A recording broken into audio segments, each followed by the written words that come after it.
When Charity Water was founded in 2006, we made a couple of bold promises to the public. One was that we would send 100% of all public donations directly to fund clean water projects in the field, and the other was that we would prove every single dollar. We've brought clean water to 5.6 million people, funding over 17,000 clean water projects in the field. One of the challenges that we realized that the industry faced was that after you build a water project and you train the local community on how to maintain it, there was very little information available about what happened afterwards. How long did it work? How much clean water did it provide? What was the impact on people's lives? And there was no real system globally to be able to do that at scale. So we talked to Google and they believed in us, and the Global Impact Award was a piece of that. And we've set down the path 3 years ago to develop a sensor that would tell us real time what's going on out there.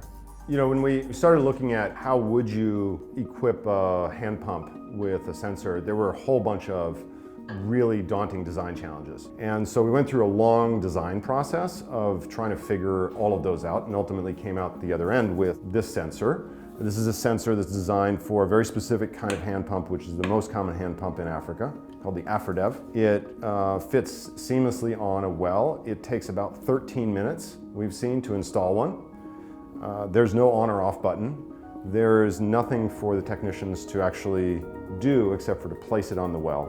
As soon as the water starts flowing over the sensor, it automatically turns itself on and starts transmitting through the cell phone tower, the local cell phone tower, data about how much water is flowing through the pump every hour. The battery will last 12 years, and on our first run, it cost us about $100 a unit, which is super cheap compared to other options that are out there.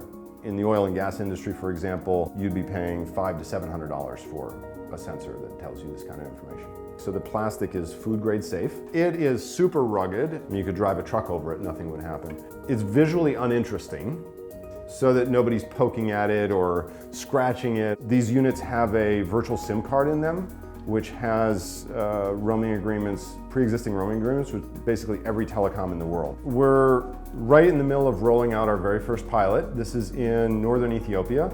We've installed 1,000 sensors on 1,000 water points. We have 2,500 to go, so that we will have a total of 3,500 water points out there sending us data every day, and that represents about 800,000 people.